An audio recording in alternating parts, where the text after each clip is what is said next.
Welcome back to the Geek Boutique podcast, guys. I am your host, Jeff, aka Complex Cosplay. You are not seeing things.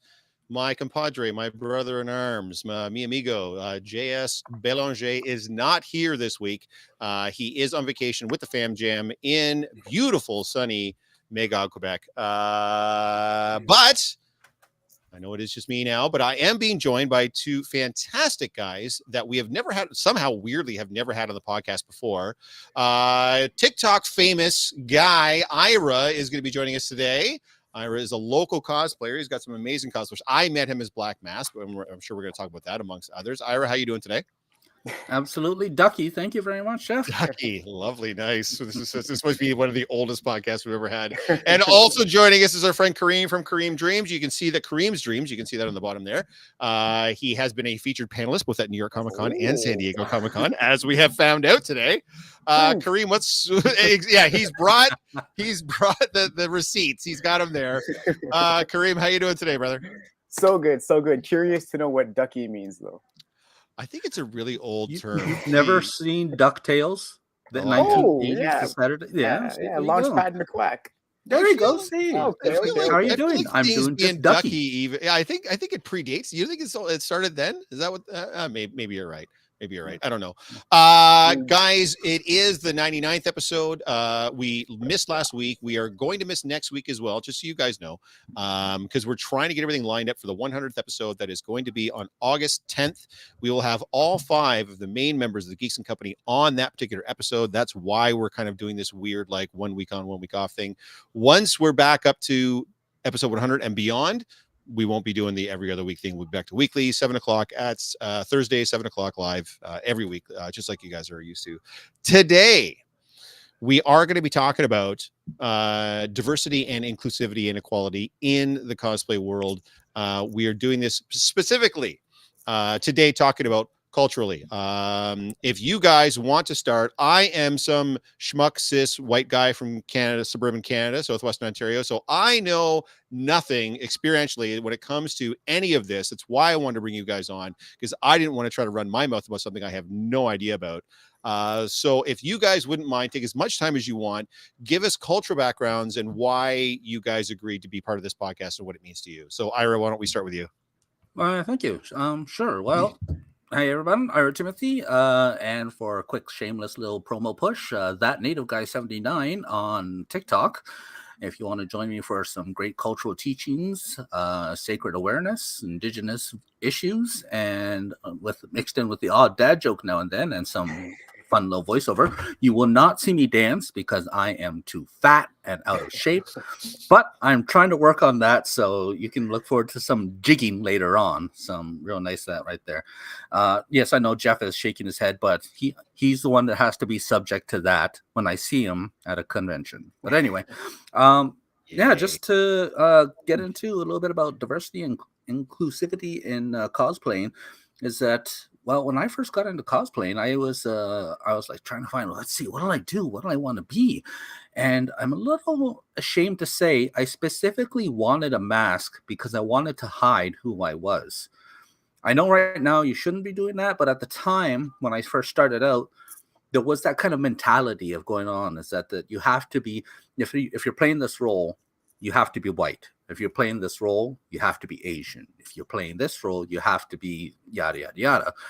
So my actual first cosplay was the Red Hood, and I had a really terrible cosplay. It's like latex Red Hood and the absolute worst jacket you can ever see and dollar store props. But it did the job and it hid my face.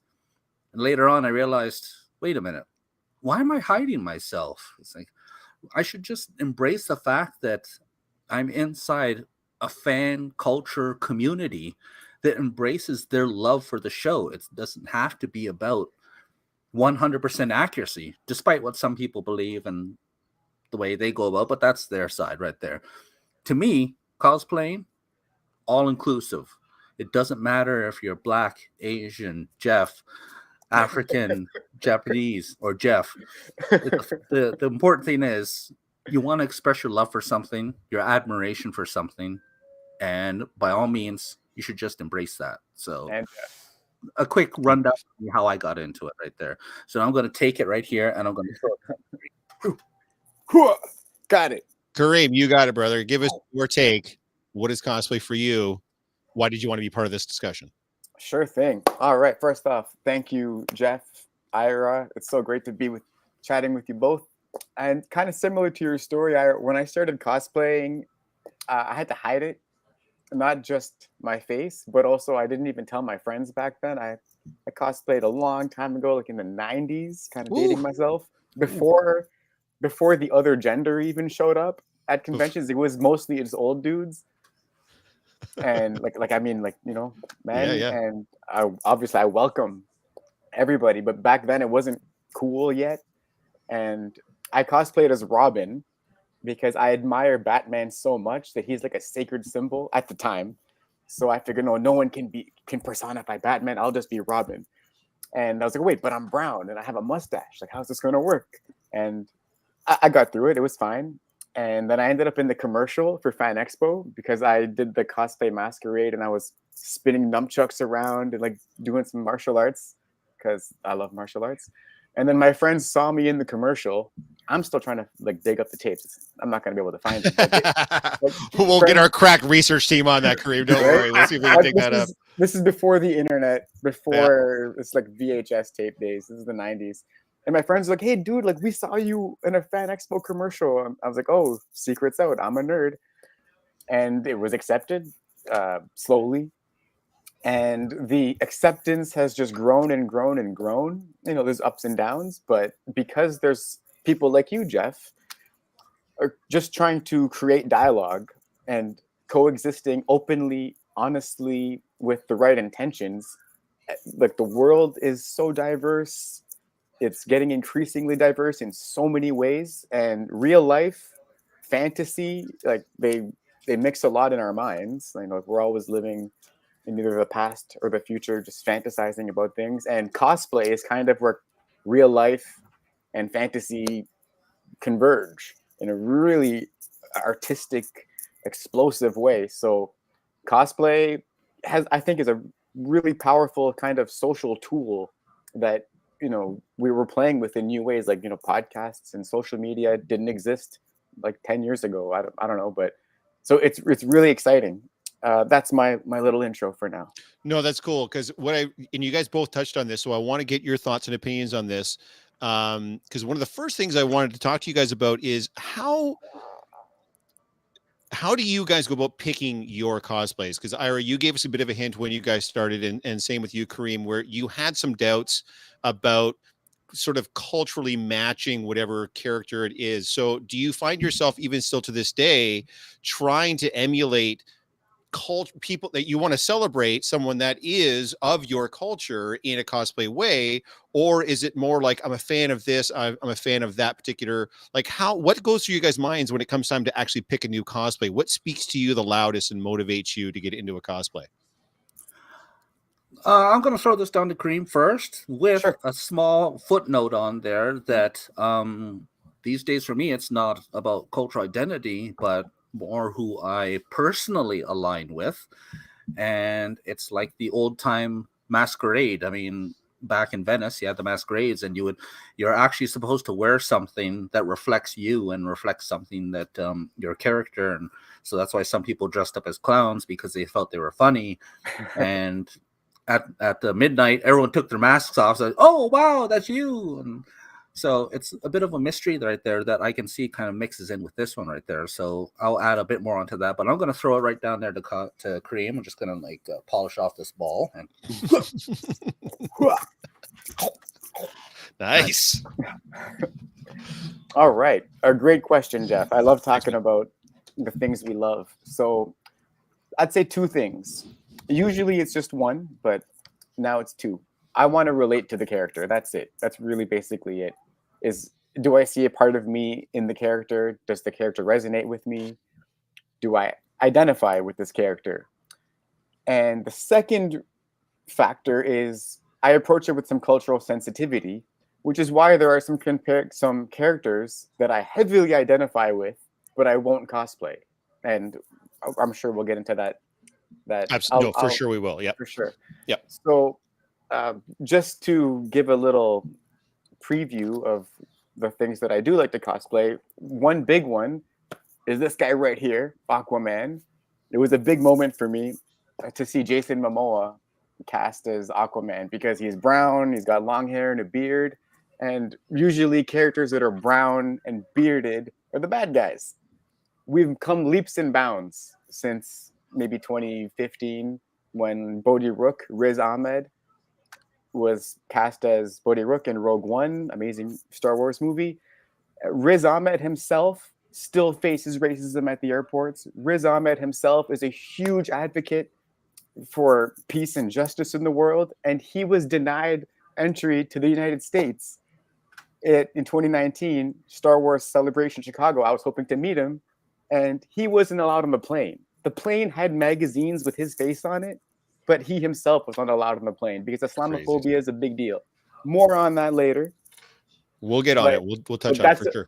He's an actor I identify with. He's Muslim. He's in Star Wars. Star Wars takes so much from Islam. So when I identify with someone, like I get too excited. So I feel like obligated to be Riz Ahmed or Bodhi Rook all the time. Yep. You know, and like when there's a brown character, I feel compelled to, especially when I relate to them. Yep. However, I also crossplay, and I cosplay a lot of white women. Like I did Princess Leia, Hut Slayer, Slave Leia, call it what you want. Yeah, hey. I haven't posted that one too much. I crossplayed. Oh, please do! Goodness gracious me, we all need that in our lives. Come on, man. And that was scary. I'll bet. talk about that. It was very scary. Yep. I had a very supportive friend with me. What up, Andrew? And it was a little bikini. It's not much, so I brought it in a Ziploc bags just in case I felt brave enough. But I identified it, so I don't. You know, there's not a lot to the cosplay when you can bring it in a Ziploc bag. Here's my cosplay, right? Guys. There you go. That's nice. So if I don't end up wearing it, no problem. I didn't waste that much space. There you go. So yeah, the range is wild because we identify as a lot of things. Thank you, Megan. And Megan Avery saying, Kareem, your Aquaman is amazing. I could not agree more. I know you got a chance to go to went to the Flash premiere in Toronto. Your Aquaman, yes, dude. And like that night was so good. Shout out Cosplay Alliance. That I felt like I could retire from cosplay after that. I'm not going to. But I was like, this is it, man. Michael Keaton is in this movie. That's my Batman from my childhood. Of course. And like they did it up. They had a whole Batmobile and all this 1989 artwork. And I was like, dude, I did it. I'm Aquaman. I'm at the Flash premiere. The DC universe is really close to my heart. Same. And it was kind of my bittersweet send off. So that's awesome. Yeah, Victoria's saying the same thing. I did the same thing starting out Kareem strictly cosplay white men. So I don't even know how that works, Victoria, but we're gonna go with that. We're gonna flash it over to you real quickly because Megan also had a question for you. Have you ever incorporated regalia into your cosplays? No, never. Absolutely never. And I'll tell you the reason why for that. It's because a lot of people Can I interrupt real quick? Can you describe really go right ahead. Ira, what does she mean by regalia? Could you give us some information on that first? Yeah, regalia is like when if you've ever been to a powwow, you've seen the grass dancers, the fancy dancers, and they have the eagle fans and the different types of symbols used in their beadwork. And some people don't know this, but the thing that looks like a mohawk on top of a fancy dancer or some of the traditional dancers, it's actually called a roach. And that goes up on top of the head. But I have absolutely never put any of that into my cosplays. And the reason for that is that a lot of these items, it's not regalia. A lot of it is sacred items. The eagle fan, that one is a very sacred item because you got the eagles on there and you got the feathers, and that takes time and effort to make. But you're not just going out there and picking something up out of the dollar store and clasping it together. Every single feather in that fan stands for something, and you can't just suddenly just wake up one day and go, oh, I think I'm going to do this. No. The real old-fashioned way is that a lot of jingle dress dancers, a lot of women's fancy dancers, some of them are almost born into it. And for some of you that have seen jingle dress dancers, they're absolutely amazing dancers. These women have hundreds and hundreds of little bells up on their body when they dance. And when they make it, every single one is a prayer as they make it, and they put it on there. So it can take a really long time to make it because you have to go through a prayer, and it's not the same prayer every time. Every single one is one of gratitude and thankfulness. Mother, father, daughter, grandfather, land, spirits, creator, it goes on and on. So that is a lot of prayers to go into this, and each one is unique and different if you look at it real closely. And that's just the jingles, that's just the bells on there. That's not even going into the different patterns inside the dress in there. That doesn't even cover the moccasins and the shoes and boots that they wear, or even the feathers up in their headband. And that's just for one nation. Every single nation has a different meaning behind their feathers, behind their patterns that they put into it. And some of it is even family oriented. So you would find it disrespectful yourself personally to be wearing these sacred items while you're just putting into cosplay. Is that? Yeah, just to take something like that and to turn it into something that you wear every day for fun, that's doing a huge disrespect and very inappropriate thing to be doing right there. So that's why I have never incorporated anything of the of my cultural and regalia into cosplay. Now, having said that, there are some safer ways that it can be done. And if you look for it, if you look for Indigenous or Native Captain America, that was absolutely astounding. He did it in a safe way, but he still took Captain America and flipped it around and turned it into a First Nations character. And that was amazing. So I fully encourage everyone to look for Indigenous or First Nations Captain America cosplay.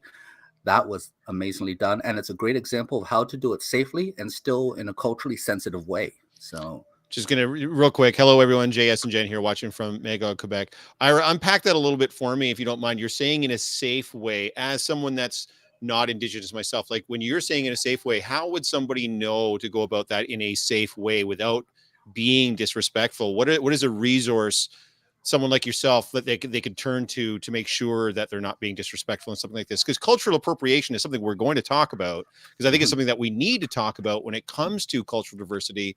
Explain what you mean by he did it in a safe way, if you don't mind. Well, for one thing, he is Indigenous, so right. He knows automatically about what lines you can cross and what you can't cross, and what to put on to his costume to make it Indigenous, but and what to leave off of it. So, like, for example, his shield, he used it like the kind of traditional shields that are used at powwows and some of the more traditional dancers. And that is a category, by the way, a traditional dancer. They do have war shields, and he made it in that fashion without having to add in the feathers and without having to add in any of the patterns that are seen as Indigenous. So it was still done in a good, safe way. Now, if someone else wants to do it in a safe way, there's a real simple, easy resource. Ask. Yeah, that's what I'm saying. So who just like in the community, who would be like, what would be the resource to ask? Are you open to answering questions about that to people that are curious about stuff like that? As long as it's within my own nation, because I can't say what's appropriate for the Navajos, or I can't say what's appropriate for the Inuit, or what's appropriate for the ones out in BC, because that's their nation. I can only cover what would be appropriate in my own, because if I tried to answer for them, that's definitely bad. Sure. So the best thing to do is to actually just go to a friendship center, an Indigenous friend, and go like, hey, I'd like to incorporate this, or I'd like to be able to do this in a culturally sensitive way. Can you show me what's a good way to add in and what I shouldn't add in? So that's the best way to do about it. Kareem, is there an allegory on your side of the fence when it comes to cosplay like that? Are there certain, I don't know if I want to call them pitfalls or dangers, but making sure that you're holding the culture to the utmost respect, whether it be culturally, religious, whatever the case may be. Do you have the same experience on your end? Yeah, absolutely. And Ira, I want to say miigwech. I hope I'm pronouncing that right. Yeah, please correct me if I'm wrong. Miigwech for sharing that. That's a thank you. I'm increasingly interested in discovering and connecting with the Indigenous cultures behind the lands of the Mississauga where I live, where I'm a settler on.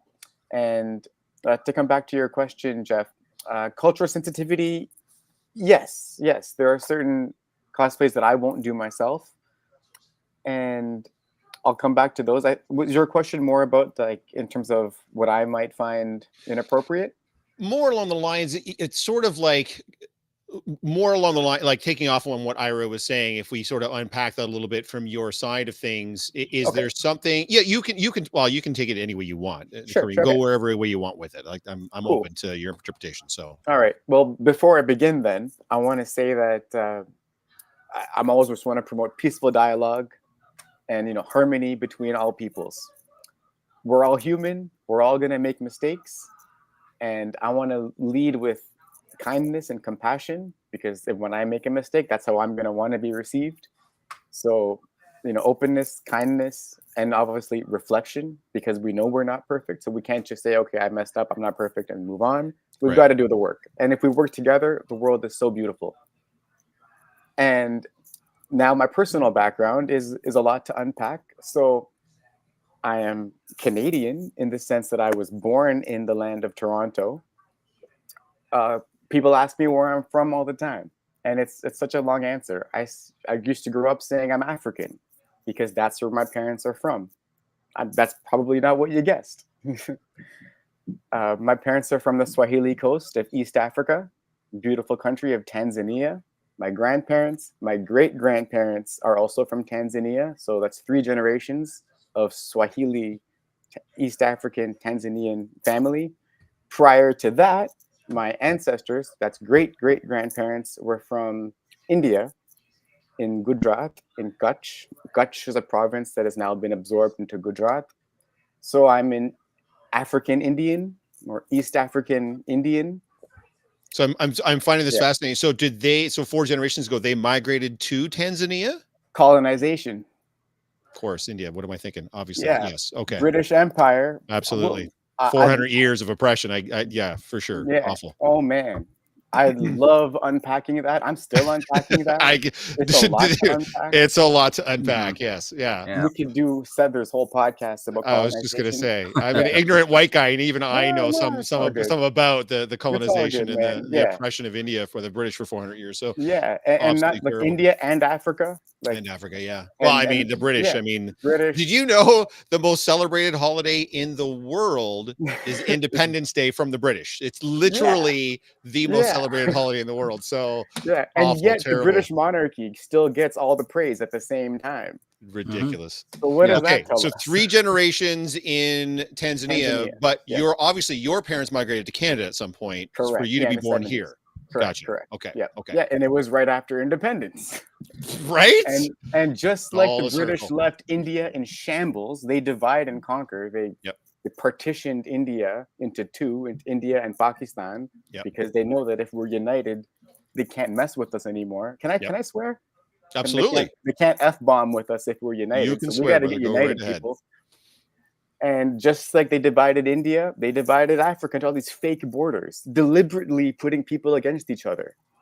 So F you British monarchy and F you British Empire in the past. I'm not holding anyone accountable here. If you're British, that's fine. I accept you. But we have to know our history. And that's how I'm framing my answer. That's what cultural sensitivity means to me, is knowing the history behind it. Like I might misidentify this, but the Indian headdress or the war bonnet with feathers, that's like, I see those at music festivals, just getting sold by white people to white people. They're just throwing face paint on wherever they want, doing things that they have no clue about. I'm assuming they have no clue about. I doubt they have any indigenous ancestry. It's the way they're treating them. I'm not going to give them the benefit of the doubt. And the same thing goes for the other kind of Indian, which is, we can make tons of jokes on that. My Indian brother, Ira, you're the feather, I'm the dot, whatever, You know what? That's interesting, because it does lead me to, like, as the token white guy in this, hilarious that I'm the token white guy in this conversation. Where is, sometimes the line can be difficult to find between worrying about cultural appropriation and celebrating somebody else's culture with them in a way that's respectful. So that's for people that look like me, that can, by the way, this isn't like the plight of the poor white man. I'm certainly not playing that card, I promise you. But it is, I want to make sure that I'm as sensitive as I possibly can when I'm moving forward. Would I ever buy a headdress or face paint myself at like a music festival when I'm completely ignorant of the culture? Of course not. But at the same time, I would want to spend the time learning about the culture and celebrate it in a way that would be respectful. Does that make sense? Absolutely. Absolutely. So how would you guys, if you guys were talking to a dumb white guy like me, and like I wanted to be more celebratory, what are the ways that I can go about doing that without being culturally insensitive or without being disrespectful? most ideal way is to attend one of our powwows. It's an absolute great celebration.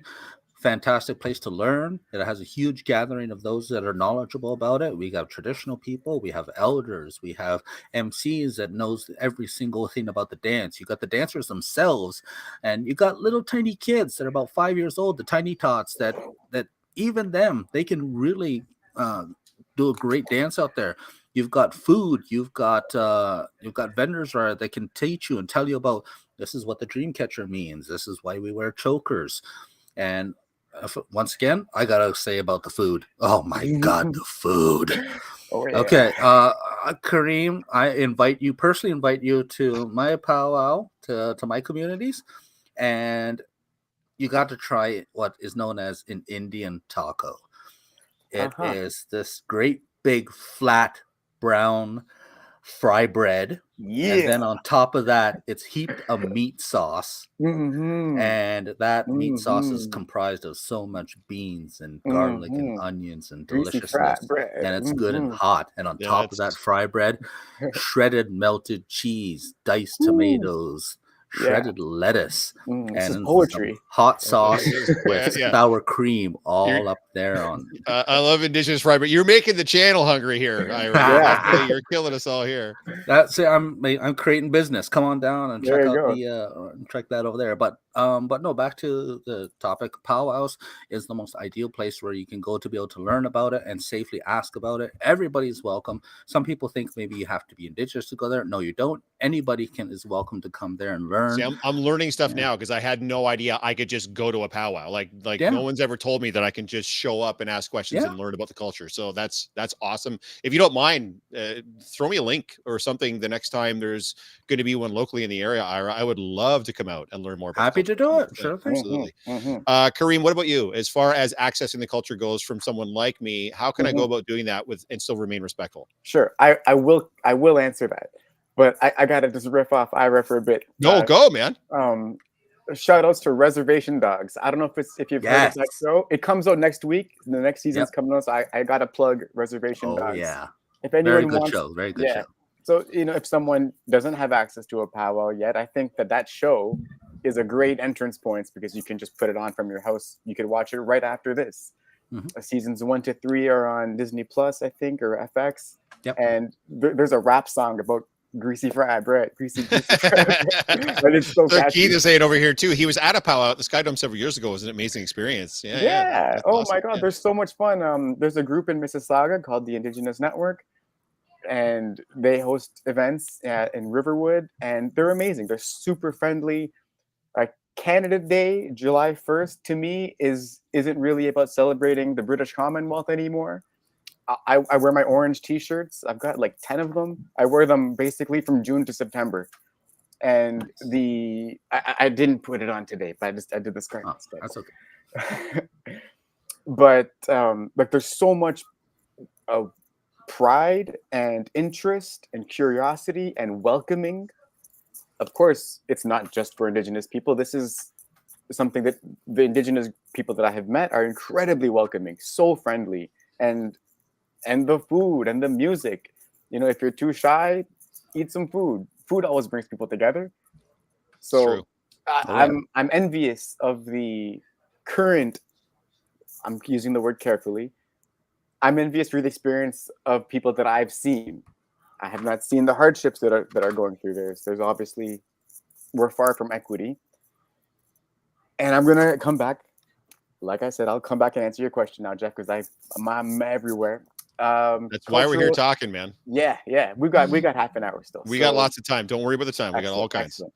So ways people can be culturally sensitive.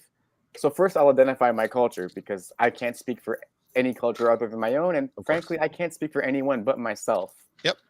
I am a Muslim. That's not my cult. That's not my ethnicity, but religiously I identify as a Muslim. And even within Islam, I'm a very unique and special type of Muslim. I am a Shia Ismaili Muslim. We are Sufi. We are very more mystically inclined, meditation, chanting. And I got to say, when I was born in Canada and I was experiencing my Sufi Muslim Ismaili Muslim practices and traditions and our creation story, it is so similar to indigenous cultures. We have practically the same creation story.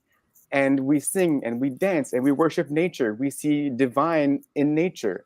And we experience this life as a relationship with nature. And I was like, oh, wow, I like this. I like Turtle Island. I like this culture. Sky Woman, it's strikingly similar. I'm Indian, and some of this comes from India. So I don't just identify as a Sufi Muslim. That's actually much later. My more ancient traditional cultures come from the Vedas. Maybe you've heard of Krishna or Ram or Hanuman. And the Indian cultures, what are called Vedic, before it was called India, the creation stories there are fascinating. Like we have characters like Thor and Zeus, like Indra. Anyways, so my cultural background is Indian, South Asian in general, and Muslim. Most Muslim is not a cult, is not an ethnicity, but no, but it's something that obviously you identify at, like it's something that's very, very important to you in your life. So yeah, and so culturally, I'm Western. When I went to, I was in India for 6 months, and I speak Gujarati and Kutchi. I speak them fluently, but I have a Western accent. They can tell right away. You think we understand each other perfectly fine, but I'm a Western Indian. To them, I'm Western. Yes. To the West, I'm Eastern. Sure, of course. Yeah, you're kind of stuck between two worlds, right? Yeah, and growing up, like I was one of the few brown kids in school. There was like 4 of us in a school of 700. So I didn't even know I was brown, in the sense that I didn't even use my real name. Actually, my legal name has been changed to Kareem. It's sensitive to me. There used to be an AL in front of it. Al means the in Arabic, and Al Kareem was my legal name, and so people shortened it and called me Al. Oh no! And I hated it. Yeah, and I hated it. And I hated it. I can't even but imagine. Like that internal whitewashing is something I'm still decolonizing, decompressing, decompacting, whatever you want to call it. So I grew a mustache when I was like 11, and I was like, oh, that's different. Like no one. None of my white friends can grow a mustache at 11. Yeah. And so I was naive enough to think that I was just like everyone else. Some of my friends thought I was Latino. They thought I was Hispanic. They thought I was from like South America. They had no idea. So anyways, culturally, I've been I've been identified as many things. I have identified as other things. So as much as I'm Indian, ethnically, my culture is very African. My parents are Swahili. They grew up speaking Swahili, which is, made popular by the Lion King. If I have to give an example, Hakuna Matata. Yeah. So culturally, the music, the food, the language is Swahili, and it's delicious. Like it's Indian and African, like coconut milk, man, like everywhere. It's so good. Take Indian food, add coconut. It's amazing. Boom. And Nice. even India itself is incredibly diverse. India is an entire continent. It's technically a subcontinent. But there's over 1 billion people there. I would think it would be pretty darn diverse at that point. Oh yeah. So within India, I'm a very, it's a very diverse place. I represent a very small part of India. I'm East African. Africa is a huge continent. I represent a very small part of East Africa. And I'm living in Canada, and I speak French. And I speak French. So I'm a East African, West Indian, French Canadian. And so I've throughout my childhood and youth, I've identified as so many things. I had a really big West Indian phase where I was identifying with my African side and the Caribbean Africans. And so back to your answer. I wanted you to get it all out, man. You told me it was a story. I wanted the story. I appreciate you sharing it. I really do. Learning experience. Yeah, thank you. So being so pluralistic, which is the word I like to use, because we live in a very pluralist society, or with this pluralism. I don't need to explain it. Pluralism. So because I was so, what's the word? You are already diverse. I mean, I had a diverse experience, and Canada's been unique and nice overall. I've had my experiences with police brutality, and I didn't even realize it was racism. I didn't realize that it was because I was brown. Racial profiling is a real thing. Absolutely. Yeah. And I'm here now, and I feel like I've been through a lot, so it takes a lot to offend me. I've become a little bit more sensitive, but cosplays, the hard line I would say is like blackface. No one should be doing blackface, which is why I really like Wakanda and the representation of Black Panther, obviously, and it's great for the. I've had my Black Panther moment in other places like Aquaman and Bodhi Rook. I'm East African. I have East African friends that are Black, that are brown. We know that brown people in East Africa were settlers. We were brought by the British Empire. In many ways, there was equality. In many ways, there was not. So even though my parents are East African, my grandparents, there's ancestry of Swahili East African in me and in my family, I still hesitate to do a Wakandan cosplay. I would never paint my face black and pretend to be a Black person. For sure. But I still feel like that's theirs, and it's sacred to them. I don't mind doing white people. Yeah. And we don't mind either. Right? And like honestly, it's that's because of the history that we can't ignore. Of course. When people say, "Oh, let's treat everyone the same," and I don't see race and I don't see color, like that's ignorant. Yeah, we can't celebrate our differences if we're not acknowledging our differences, right? Like that's there you go. Acknowledging them and like actively accepting them, not just tolerating it, but like actively accepting it. And I have amazing friends. I think that there's a lot of really amazing curiosity and pluralism and active acceptance from allies of every color. And I've seen white cosplayers call out other white cosplayers for doing like Jasmine from Aladdin. And I don't even know how I feel about it anymore. I agree. I've seen both sides. Aladdin itself is a really cruel representation of like Baghdad and Agra. They call it Agrabah. Don't even get me started on Pocahontas. Oh, right? God. Yeah. Like it's not a pretty story. No. And like Disney got away with it. Right? I mean, it was mostly white people that created those stories or wrote those stories down and then tried to tell those stories in a way, and they were just culturally insensitive when those stories were told. And unfortunately, it's still nothing that we're getting past to this day and age. But so it's starting from a bad place. Yeah, of course. Right? Of course. So like if someone's gonna, the best case scenario is that it starts a conversation. That it that's worth, but the regular scenarios, it's a little offensive. Now, I personally, I don't mind when I see people doing Aladdin because it's fictional to an extent, right? Like that's fictional. Yeah. I'm not gonna really get into the debate. I'm personally okay with it, and maybe someone else isn't. Jasmine, for a non. I don't even know where Agrabah is on a map. Is it the Middle East or is it India? It's literally a hodgepodge. I do want to unpack a little bit when it comes to cultural appropriation and where everybody's going to stand on it. But before we get to that, I do want to ask you both specifically about cosplay, and in particular cosplaying live events, doing conventions, doing events or whatever, and some of the experiences that you may have had where someone was obviously, we've all gotten shit comments from people, but my shit comments are not going to be the same as your guys' shit comments. Kareem, you've already mentioned it, just running into it in your everyday life when it talks about police brutality or racism or profiling and such. When it comes to cosplay, have you guys experienced that on your side too? And if so, can you maybe give us an example of what you may, I don't want to bring the whole party down, but I think it's important to address this, that as welcoming as the cosplay community can be, there's no barrier to entry, and there's plenty of assholes in this community. I imagine you guys have had some run-ins with some of them. If you don't mind unpacking a little bit of that for me, that would be great. Well, first off, I see Steve Jones inside the chat, and I would like to just say, Stephen Jones, I have for you, sir, I wanted to tell you that my uncle Artie loves vegetable puns. I just love Artie jokes. Awful. That's for you, I can't believe we got 39 minutes in. before that awfulness had to come to see the light of You gotta day. turn it up. Turn it up. Ira, Hey, answer the damn question. Where's the mute button? Could I mute him somewhere? No.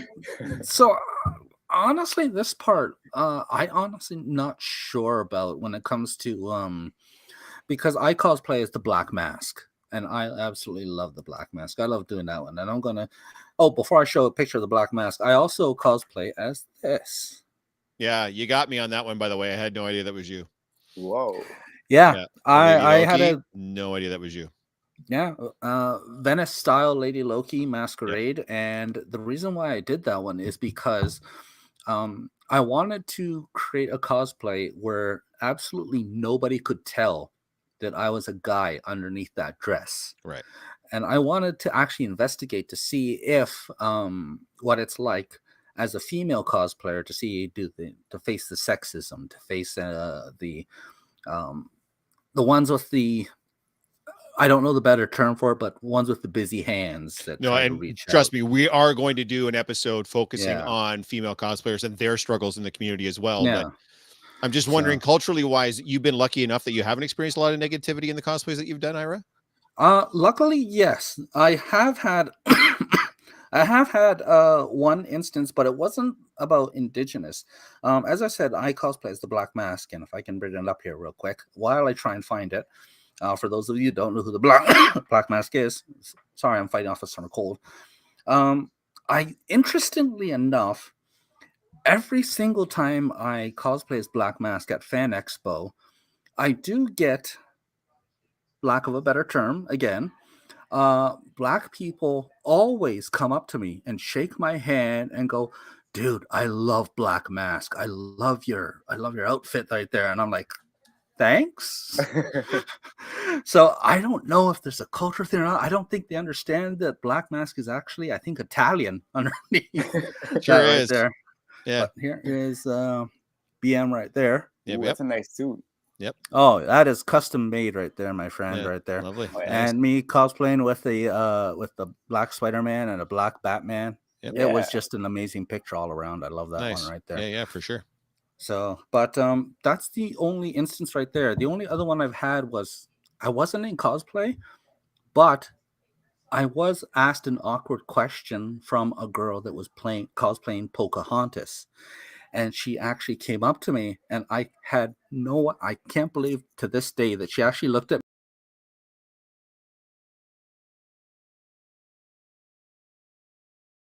Lose this here? Hey, there we go. What happened there? Sorry, That was odd. Great, continue. Yeah, that was weird. No, I don't know what happened there. So anyway, as I said, to recap a little bit, I was actually just walking around the con. I wasn't cosplaying, but a white girl that was cosplaying as Pocahontas, I can't believe she actually did this to me. She looked at me. I was wearing anything that could say Indigenous pride hat, jacket, Dreamcatcher design on there. She actually looked at me and she said, "How?" Oh man. I mean, I was like, "What?" Before I could Uh, say anything, she walked off, and I was Yeah. flabbergasted. I was like, "Did that just happen?" Kids, that's what we call a teachable moment. That's what that Yeah. is, because hopefully she didn't mean any ill intent by it. She was just ignorant at how dumb that was, but she just walked away. So she's just gonna live in that ignorance, I guess. That's cringe. I think Megan nailed it. That is some serious cringe. That's it's like terrible. my jaw went right through the floor, going like, "Wait, what?" Brutal. So I haven't seen that person again. I'm hoping somebody talked with her. That would be good. But since Jeff's awesome Geek Boutique podcast goes out to millions and millions of people, if you're watching it, please. If you're watching it, I forgive you. And I invite you to come and ask questions. Please ask questions and learn more. Find out why that is such a cringeworthy moment. Yes, I'm not 100%. angry. I'm not upset. I'm shocked, but I extend the offer to come and find out why that is not a good thing. That's bonkers. Kareem, what about you? Any negativity experience, whether it be just the characters that you're choosing or your interactions at live events? Have you experienced any? Yeah. So First off, hats off to your openness and acceptance, Ira.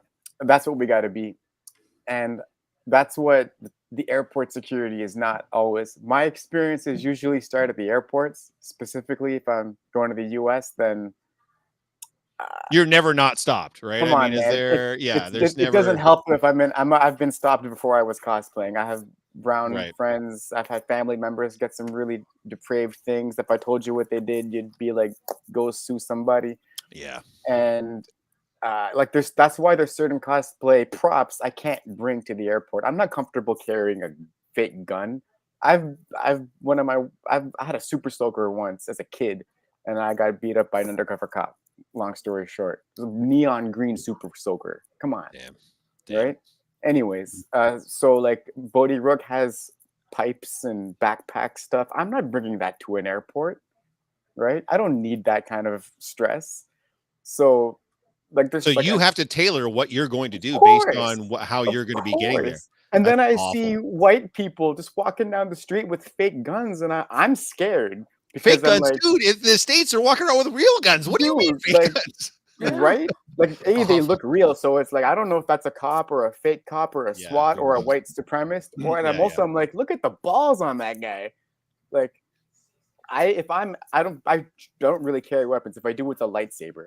right. You know, so I censor myself, and I'm okay with that. That's my lived experience. I don't think we should have to, but No, I you agreed, but know, there's a reality of the situation, right? yeah, Until things yeah. change. Yeah, yeah. Cops suck, Well, right? they certainly Yeah. can. Yeah, Absolutely, like especially if you're they an openly, underrepresented group and yeah, they have a preconceived notion. So yeah. So I have my social armor. I have some social padding in the sense that I'm a very positive and loving person, and maybe I'm intimidating, but no one's ever said anything offensive around me.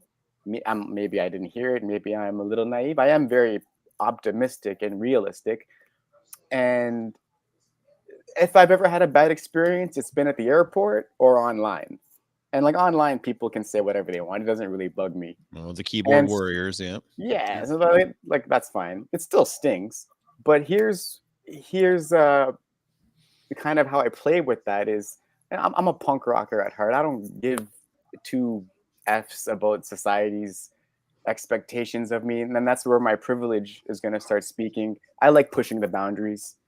I am comfortable pushing the boundaries, and so that's why I live the life I live. I quit jobs to go backpacking, and I will dress up like Slave Leia or Hut Slayer. So here's my confidence on full Oh, display. hey, For once, I'm not the hairiest person in the room. nice.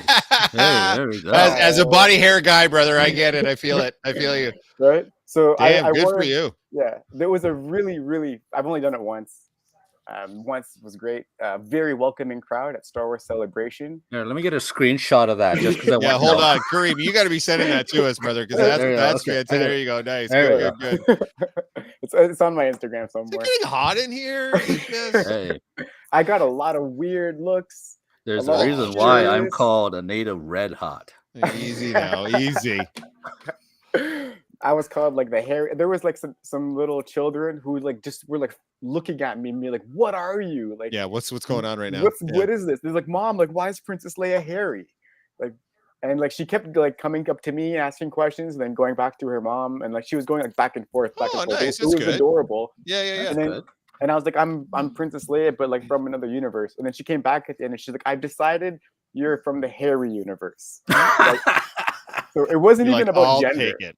She's like, you have. Yeah. I guess she'd never seen armpit hair. I don't know. Yeah. Body You know? hair on a dude. Yeah, probably no You idea know? what's going And on she's there. like, there's Yeah, hair on my chest and my legs, and she's like, I've Yeah. decided you're from the hairy universe. And I was like, cool, like that's cool, because she had no idea how to frame it. Like she's like, what is this? Like it's a man in a That's so bikini. cute. There's hair.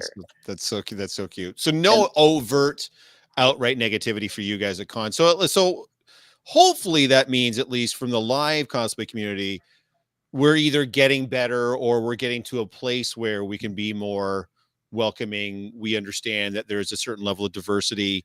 I did want to touch on with you guys though, cultural appropriation, because I think that's a very, very hot button topic lately. And again, we talked earlier about the regalia and such, and remaining respectful. I'll give you an example of what I'm talking about. And I don't want to be purporting any kind of dumb double standard because I don't want to be, again, the poor white guy, because honestly, it's just a ridiculous argument. But a group of friends of mine and I love the movie Big Trouble in Little China. It's one of my all-time favorite classic movies. I would like to cosplay as Jack Burton. A really good friend of mine wants to cosplay as Lo Pan. Now, if you've seen the character Lo Pan, by the way, not the wheelchair version, but the fully made up version, but he's a white guy. So we always kind of have this back and forth. Like, is it okay if he does that? Is it not? Because it's obviously very traditional Chinese dress that particular character is wearing in that movie. Is it going to be culturally insensitive for him to do that? Understanding that he's doing it out of love for the character and love for the culture, but at the same time, is he still being respectful? So when I was talking earlier about drawing lines, this is where sometimes we're not sure what's going to be okay and what's not. Like, I love to do Spider-Man characters. I'm not going to do Miles Morales because I'm not black. I mean, he's biracial, don't get me wrong, but I'm neither Puerto Rican or black. So I'm not going to be cosplaying that character even with a mask on. So I guess, where do you guys see the point? Like, where is the dividing line? If I wanted to cosplay, like, Ira, you've mentioned Pocahontas, that's a terrible representation of Native culture, don't get me wrong, but where would the line be drawn if I wanted to cosplay a traditional Native character? Can I even do that? And how would I go about doing that? I can't. So that's what I'm saying. So cultural appropriation is a really important thing. How do we get around that when you, Ira, have no problem cosplaying a quote unquote Italian guy or a white person, but I cannot cosplay someone from your culture? Where is that just because of the dominance of white culture in the last, ever? Is that part of the problem? Is that why we have these divides? Help me understand as the token white guy. Well, it's kind of like the same problem I have when I have to go to the bathroom every morning at 3 a.m. They call it the wee hours of the morning. Oh, Jesus. How did I lob that up? Awful. Well, that's actually a bit of an example of Indigenous humor. Whenever an Indigenous person feels comfortable with you, you will get teased. You will get shots thrown at you. Absolutely. Yeah. The moment you get scared is when they stop doing that to you. And it's because we've always used humor as a defense mechanism, and it's always been a part of our culture to laugh and to be able to. It helps with coping. So, but when it comes to appreciation and versus appropriation, obviously, first you have to look at something. So, for example, that's Big Trouble in Little China. That's a good example. Lo Ping dressed up as in a traditional Mandarin wear. Obviously, that one, unless you're absolutely 100% accurate and everybody has seen the movie, people will look at it and go like, oh, it's Lo Ping. But if people don't, then you're going to be in trouble. So that's the point. You got to kind of measure the fact is that, okay, so is it a very well-known character? Do people know that this is just an outfit from that movie? Right. Best thing to do, stay away from it. Right. Yeah. No, and believe me, that's been my advice to this gentleman from the get-go. Like, we're not going to do that, dude. It's going to be bad. But yeah, and as it says in the chat, yes, as Chinese, also the costume is not nearly as traditional as it looks. It's Hollywood, man. It's Hollywood. No, 100%. It's completely dressed up, just yes. like. But it's made to look like a traditional Chinese or Mandarin outfit, right? Yeah. Like there's not really any mistaking what the intention of the outfit is, even if it's not terribly culturally accurate. That's basically the look Hollywood was going for that particular film, right? Yeah. So I think we lost Ira for a second. We lost Ira's audio. I can see his lips moving. We can't hear you, Ira. Did your mic come out somehow? Did you? I'll write him a note. Yeah, it doesn't show you on mute, so I don't know why we don't fall off. I don't know. Yeah, your audio. Yeah, I think he can hear us, but we can't hear him. Yeah, you can hear us. Okay, let me try to so there I've got him on mute, so I'll try to unmute him. I'm going to take him off the stream for a second. We'll bring him back on. That's super weird that we just completely lost Ira's audio. Just double check your connections, Ira. We can see your lips moving. We absolutely cannot hear you. but we will continue with Kareem while Ira tries to get things sorted out. I think, Ira, are we good? How is this? Hey, Ira's back.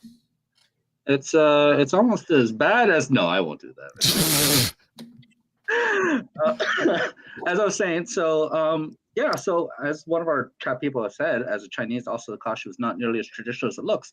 So if someone really wants to hit upon an ingenious idea, they could do something and then later on use it as an educational thing to tell other people, this is what I'm dressed as, it's low pain, and this is why it's not appropriate, this is why it is appropriate. So you could go in the well-armed and you could actually be a good advocate and an ally for that particular ethnicity and say, like, I'm here to help out and I'm doing it this way and I'm turning it upside down in order to make it an educational moment.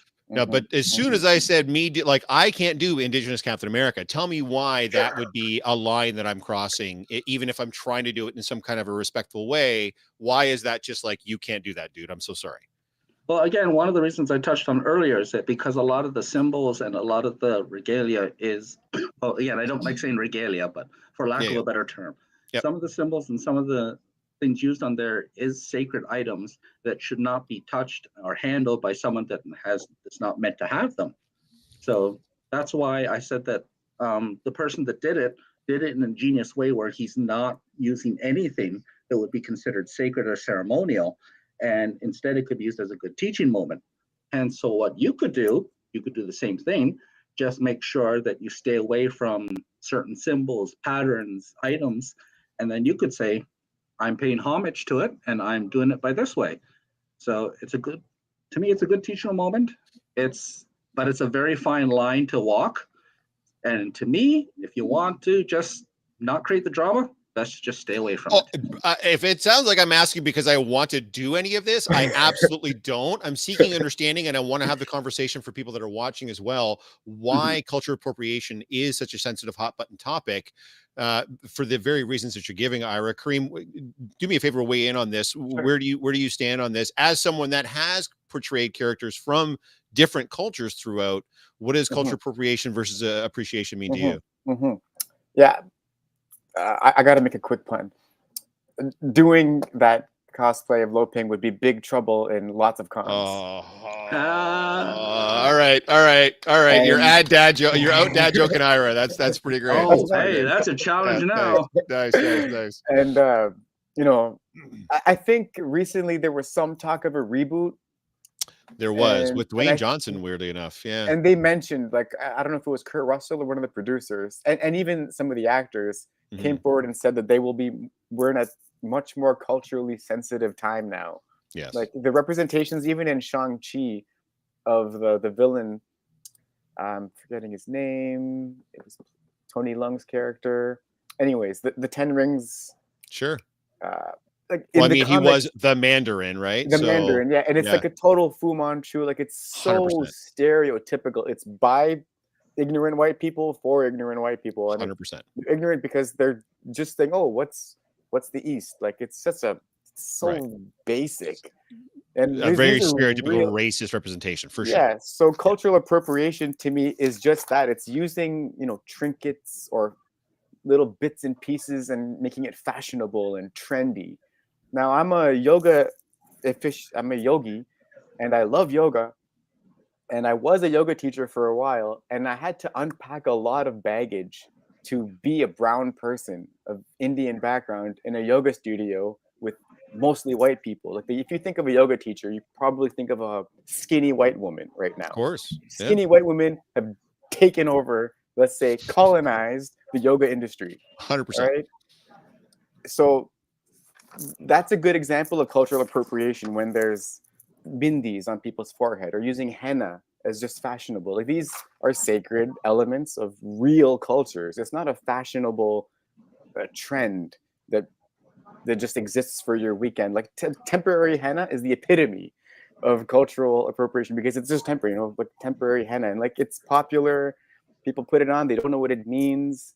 They want to look ethnic, and I'm gonna call that, dude. Until you just told me, I had no idea that that's what henna was either. So it's not even called a henna. lot of it comes down to an education piece, like exactly, yeah.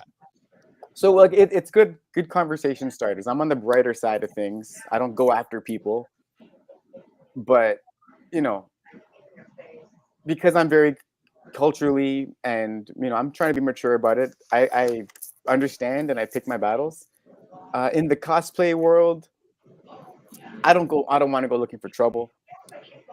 But that's those are examples of what cultural appropriation looks like. So if someone has the right attitude towards it, maybe they have a person of that ethnicity in their life, and they are an ally, and they have, let's just say, permission or an invitation, or at least the education piece from that particular person, right? Yeah, and they're right, and they're prepared for backlash. Like, be prepared for backlash. That doesn't mean don't do it, but be prepared for the conversation. Yeah. I'm not gonna. If you do it, be knowledgeable about it. Otherwise, you're just gonna look weird if saying like, I don't know. Right. Yeah, because then you're saying like, I don't know why I'm wearing this. I'm just doing it to look cool. Right. I don't know that my ancestors probably killed the ancestors of these people. Right. And now I'm wearing I'm dressing up as them with no respect. Like, that's the real context. Now, let's be frank. Like, white people don't have that context because they weren't colonized. Right.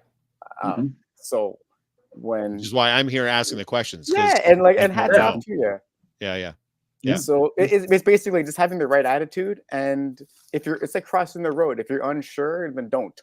Stay on the sidewalk. No, 100%. Yeah, it's an automatic don't for me. Don't get me wrong, but still, I want people watching this to see why we're talking about this. Have someone hold your hand when you cross the street. Like if your friend wants to do his Fu Manchu style loping, if he has a Chinese friend with him ready to defend him, right? Literally, then that's a little bit different. That will lend some credence to what he's doing as opposed to just him doing it on his own. No. Trust me, this is never going to see the light of day. It's never going to happen. But and if he does it, I'm not doing jack with him that day. He can go off on his own. But because you're so open-minded and accepting and proactively engaging about it, I think it would be a teachable moment. Go set someone up for failure. Right. And then use that as the teachable moment. Just sacrifice him to the lions. And have a piece of paper saying, like, take a survey. Like, that's right. Is this offensive to you? Is this offensive to you? Are you having a hard time with this and everything else? Having said that, so the cosplay community as a whole, and I'm glad that neither one of you have had really, I know you probably had some stuff online. And Kareem, you said specifically you've had some stuff online. But having said that, I think there's still obviously the cosplay community can do better when it comes to equality, diversity, and inclusivity. I don't think anybody would argue that. So I'd like to get some feedback from both of you, if you don't mind. What can the cosplay community do better? We're in a position at the Geek Boutique, with the Geeks and Company, we're going to have a booth at Fan Expo. So we have a platform a little bit to talk to people and engage with people on a certain level that normally we wouldn't get a chance to, even through the podcast. So what can we do in the community to make it more diverse, to make it more inclusive, to make it more equal, so that nobody of any culture has to feel like an outsider or put upon, or they can do this or they can do that? What type of advice, I guess, would you give, or what would you want to see from the community to make it more welcoming in that fashion? Well, I'm reminded of the reason why Aquaman doesn't fight Prince William, because Prince William is the Prince of Wales. Ooh, I'm using that one. Yeah, some Aquaman ones for Kareem. There you go. But I'm totally fighting Prince William. Exactly. And a little point. I mean, remember, Aquaman used to be this blonde, blue-haired white guy. Take on him back. Exactly. He's brown now. And now he's this even 10 times as popular as Jason Momoa. So, a little thing right there. Huh? Yeah. But in terms of education, just do that little bit of go that extra mile and research behind any cosplays that you've seen, because that's one of the advantages of cosplaying, is that every single character that we cosplay as has a backstory. They have an origin. They have something behind it, whether it's a kernel of truth or whether it's a gigantic tapestry of truth. It's easy to just get off your laurels and check it out and go, okay, so this is the reason why Pocahontas is a bad thing. This is the reason why Nightwolf is a sexualized version of indigenous warriors in Mortal Kombat. and why we shouldn't do that, or T-Hawk in Street Fighter, or Thunder in Mortal Kombat, we're not all like that. We're not these gigantic muscle-bound guys. Geez, I wish I was.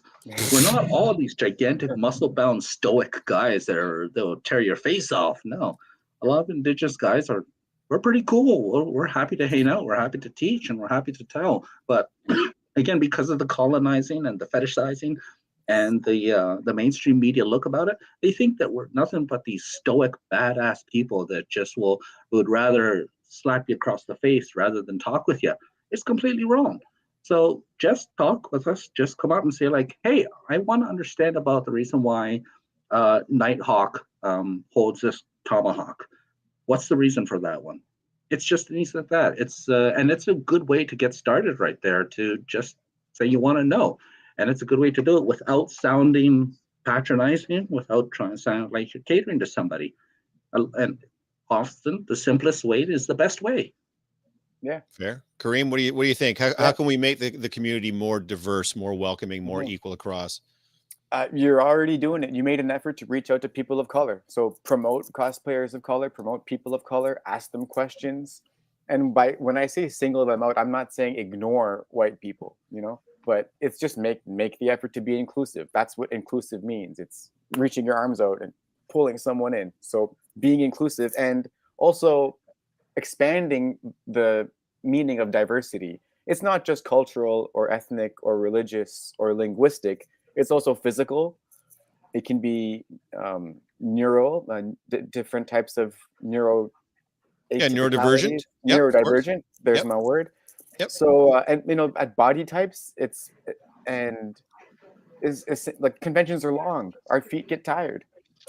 We need to have, wheelchair accessibility. We need to have all types of what's ADA stand for? Access. The ADA. I apologize. You know what? I gotta do a little critique of Fan Expo and a big up of New York Comic Con. New York Comic Con. It seems like a lot of conventions in the States have so much more ADA. Maybe someone in the comments can Google what ADA. I forget. It's like accessibility, access. Anyways, abilities, access. So making the convention accessible for more physical abilities. Having a chair, maybe. Stuff like that. And knowing that people who are neurodivergent might need a quiet space. When I had a booth in Star Wars Celebration, shout out to Order 416, I was doing Star Wars themed yoga classes, and I had a beanbag chair, a padded mat, like a lot of folding chairs, so we could have physically calming spaces. That's so one ADA, thing. It's hard to do it. Through New York, ADA is the American Disabilities Act. So that's oh, there it is. Yeah. Okay. That's why Canadians may not be quite familiar as it, but we'll make our own acronym. Go ahead. Yeah, exactly. Thanks, Keith. Yeah. So but basically the same thing.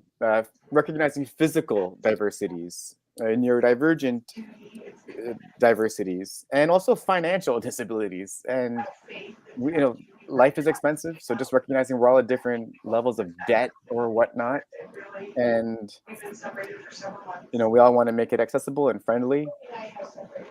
I had a thought. I'm losing it. I'm gonna run with that a little bit, and I want to make sure that you guys understand too, the faithful watching here today. We do want to do a series of these. I was very, very fortunate that both Ira and Kareem agreed to be on here. Obviously, we were talking about cultural and ethnic diversity for this one, but we want to talk about everything that Kareem is talking about now. I would love to do an episode, and Ira mentioned it earlier, how females have had to deal with the cosplay community. We want to talk about people that are neurodivergent. We want to talk about people that are older. We want to have a body positivity one. We want to talk about different people that may be from either disadvantaged or put upon or whatever diverse elements of the community. We want to bring people on and we want to talk about that. So if you're watching this and you want to come on and talk about this, please reach out to myself, reach out to the Geeks & Co account. We are happy to book you on and have you on. We want to do a whole bunch of these. So thanks for bringing that up, Kareem. I do appreciate that. So. And it's important to know that Jeff, who cosplays as Obi-Wan Kenobi, we need to understand that he's a terrible marriage counselor because he always advises use divorce.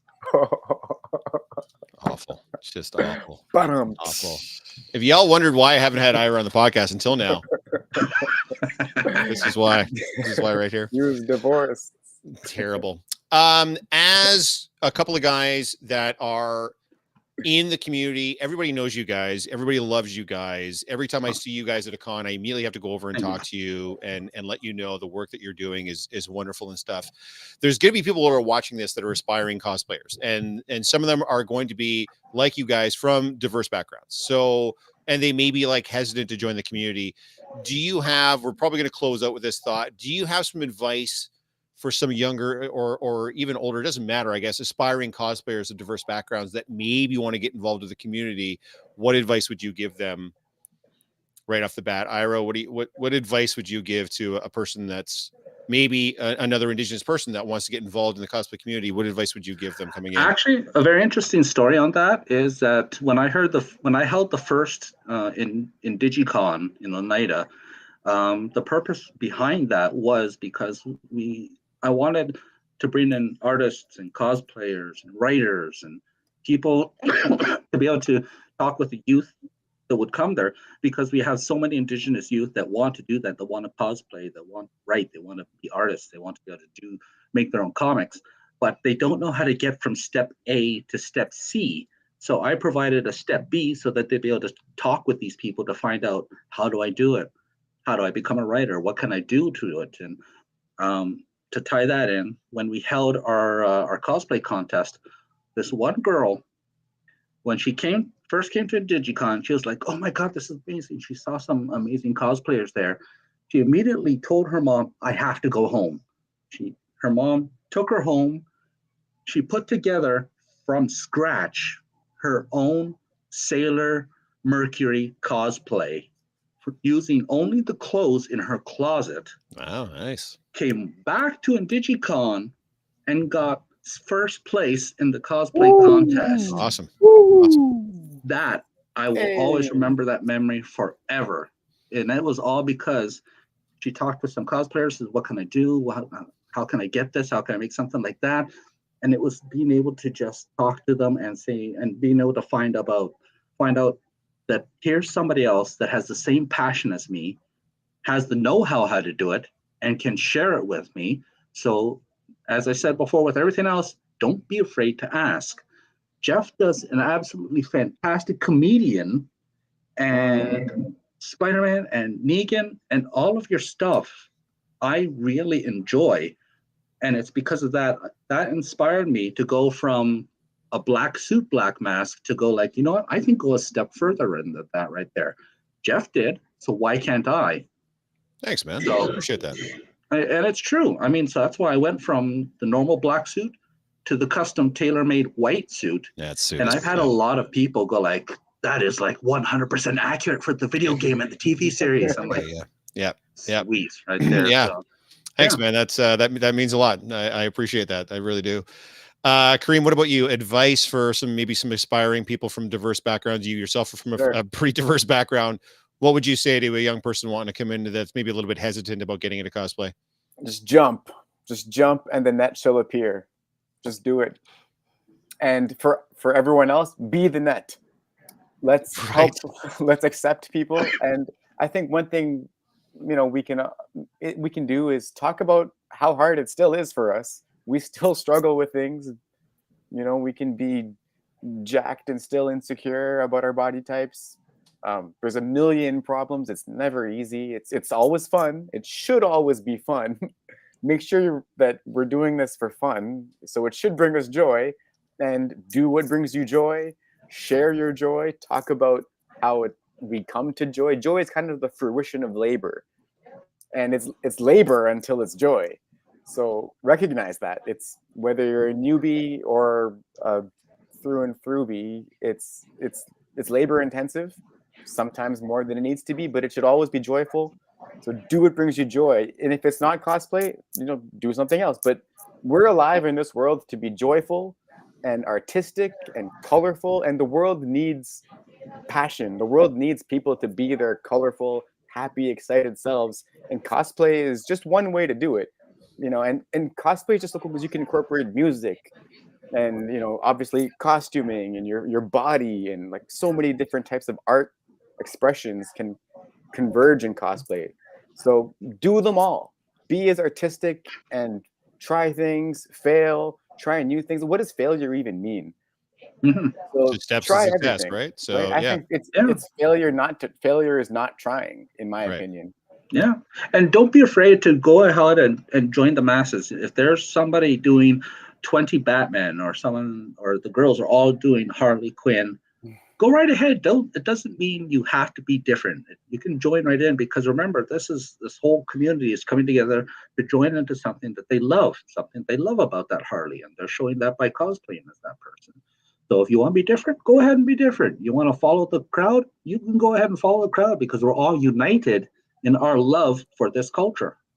anyone can wear the mask. Even you can wear the mask. Red Moon Glass, our friend Stephanie, saying cosplay is a portmanteau of costume and play, coined in 1983. Absolutely. Be the Nets. I think that's what we're going to be taking away from this for all of us here in the community, guys. So definitely be the net as they jump. Megan saying, I'm pretty new to cosplay, but my goal is to make others feel loved and comfortable doing their thing, because that's how I want to be treated. I think someone else said that earlier, treat others the way you want to be treated. Kareem, I think that's actually on your bio on Instagram, if I'm not mistaken. It's as simple as that. Treat others as you want to be treated, man. It's not hard. So quote Mythbusters, failure is always an option. I reject your reality and substitute my own. Guys, I cannot thank you enough for coming on tonight and sharing your stories with us and giving us your insights into what it's like to cosplay in the community and being from a culturally diverse background. If you guys have a closing thought, I'll give you as much time as you want. Ira, we'll start with you. Anything lastly you want to say before we get out of here based on this topic? Once again, go to TikTok for That Native Guy 79 to be able to hear a lot more different things, everything from dad jokes to Indigenous issues and cultural teachings. I fully encourage that, and I'm always happy to help out.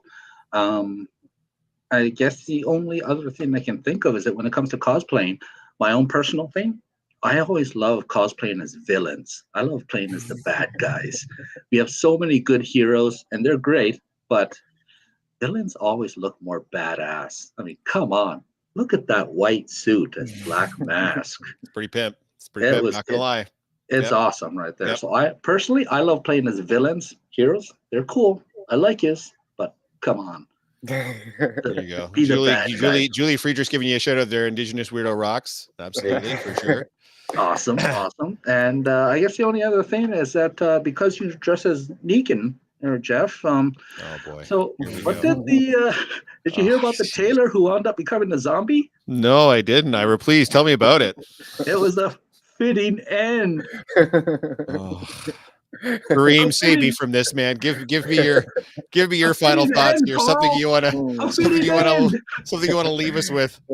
Ira, you make bad look good. And you make bad jokes sound good. Awful. You're nailing it there. Yeah. And on the note of Indigenous humor, I'm going to use my segue to just promote Reservation Dogs. Everybody watch Reservation Dogs.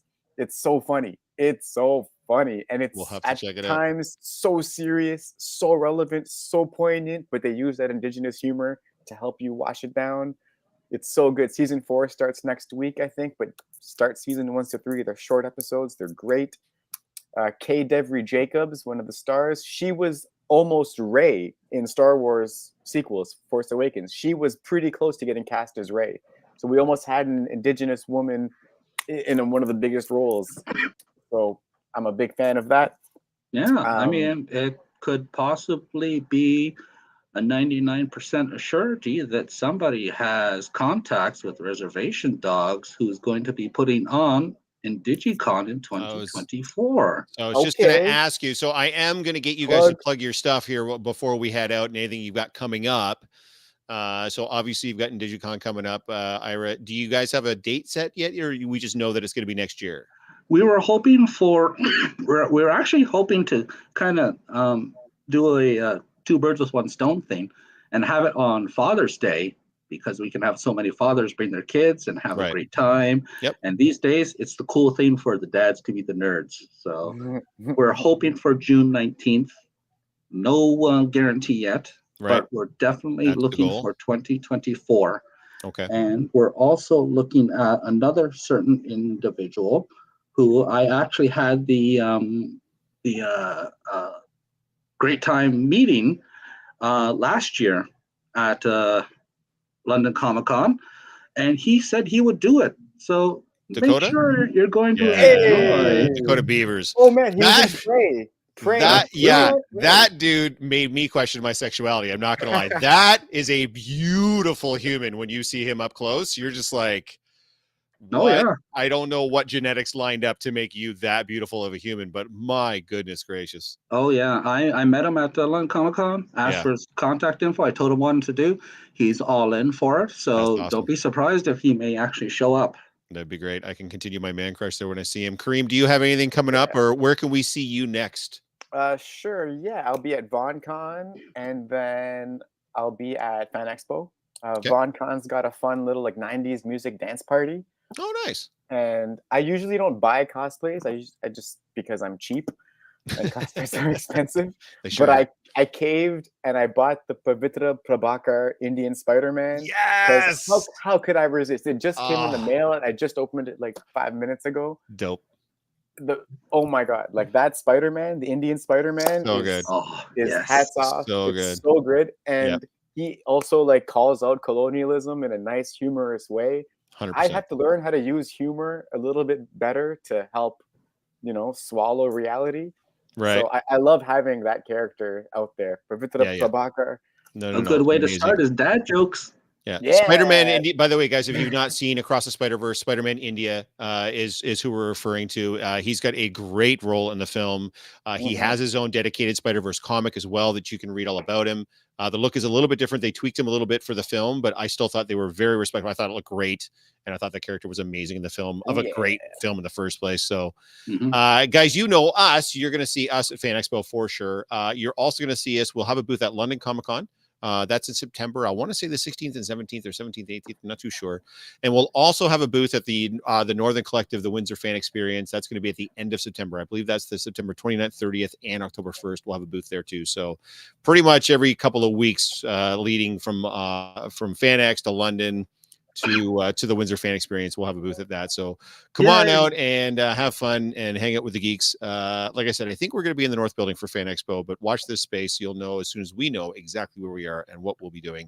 And you can expect me to call you out, because there's going to be a certain Indigenous man who's going to be the host of the cosplay contest of the London Comic Con. Nice, sweet, yes. By all means, you'll have to. We'll have to have some shenanigans. We'll have to get together, and something will be afoot. There we go. September 16th and 17th. There you go. Thank you, Ali. I appreciate it. Guys, we're going to wrap this up and head out. Again, I cannot thank you guys enough. Ira, Kareem, thank you so much for coming on and giving us your stories about cultural diversity and inclusivity and acceptance and equality here in the cosplay community. I'm going to let you guys roll this out. Can't wait to run into you. Just ignore me. Thanks, Megan. That's right. Yeah. Kareem. Can't wait to see you, Kareem. Oh. Okay. Yeah, there we go. There, Kareem Dreams. Thanks, guys, give us your hand. Ira, once again, pitch your socials. That Native Guy 79 on TikTok. And sometimes I post it to Instagram too. It's That Native Guy on Instagram. And Kareem? Sure. I'm on Instagram mostly. It's Kareem's Dreams. Guys, check out their stuff. Obviously, it's amazing. You can get all the best dad jokes if you go to Ira's TikTok and Kareem's Instagram is not just amazing cosplays. He's a beacon of positivity. If you're ever feeling kind of down or unaccepted or whatever, go visit Kareem's Instagram. It's definitely going to pick you up. Guys, again, thank you so much for joining us. And you guys as well. Thanks for joining us here again. As I've said, next week we are not on the week after, August 10th. Mark it on your calendars, guys. You do not want to miss that one. That is the 100th episode. All of the Geeks and Company will be on for that episode. I don't even know what we're doing yet. I assume we're just going to goof around for an hour. But we love you guys. Ira and Kareem, thank you once again. Stay geek, everyone. We'll see you in 2 weeks. You are loved. Thank you for tuning in to another episode of Geek Boutique Podcast. Like always, if you prefer to listen to us, you can find us on all major podcast platforms. Now, make sure you don't forget to click that like and subscribe button, as well as the notification bell, to make sure you never miss an episode.